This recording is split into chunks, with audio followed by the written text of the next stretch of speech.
Alright, so we got the lacrosse boots, recommended pretty much by every site. Rain gear is typically really rainy out there.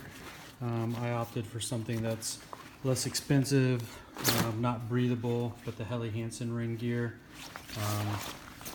Essentially completely waterproof, not breathable, but a little bit heavier than some of the other stuff out there, but not as pricey. This stuff was approximately $40 for the jacket, $40 for the pants. I got two pairs of pants, some just khaki pants that are thicker for the brush, and then some camo pants. Got a lightweight shirt, a fleece. These are both Browning. They go with the pants, really like them. And then I got my First Light down jacket, which is super warm, super lightweight, turns into a pillow, just super comfortable. And I've taken it on several trips out west and really like it. For the base layer, I've got some sent away cold weather gear. I got the pants and the top. Got three sock liners. These are just Foxfire, I think, or Fox River is the brand of those. And 6 pair of merino wool socks.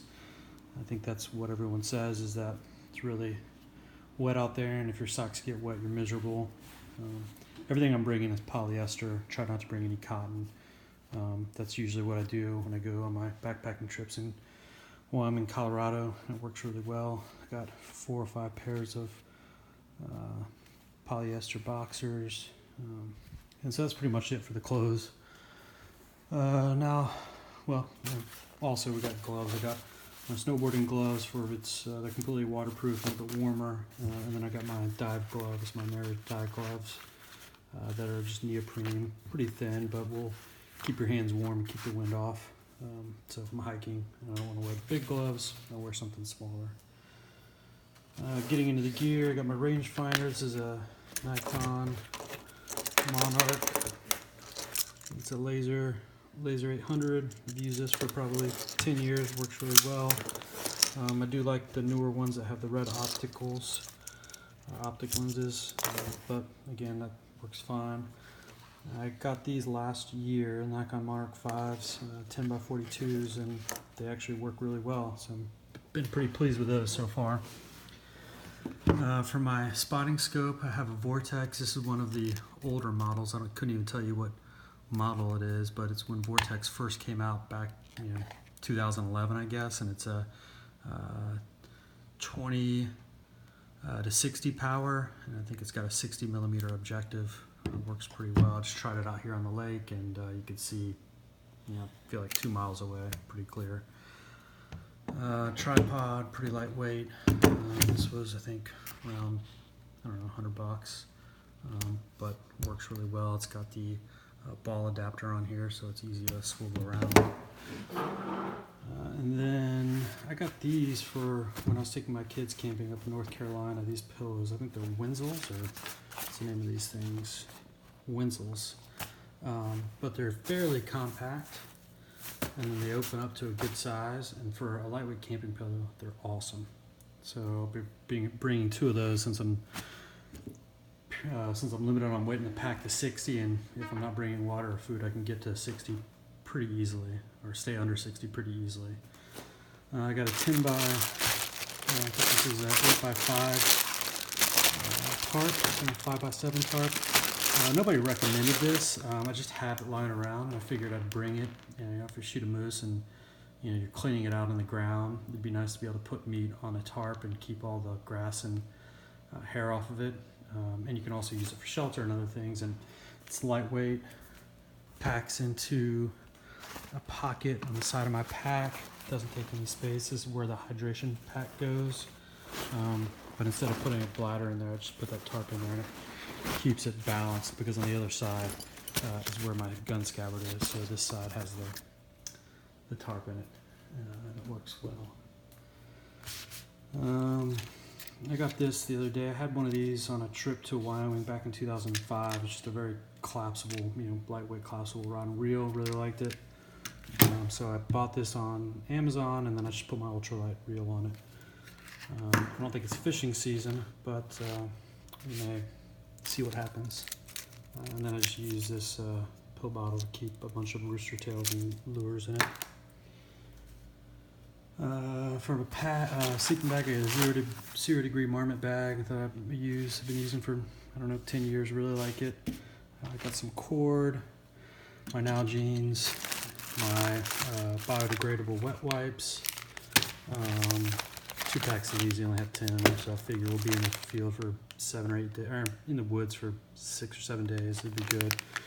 I got these field wipes online on Amazon. I don't know if I'll bring them or not. I may just bring the disposable wipes, but they're lightweight enough. A little bit of dry paper, toilet paper.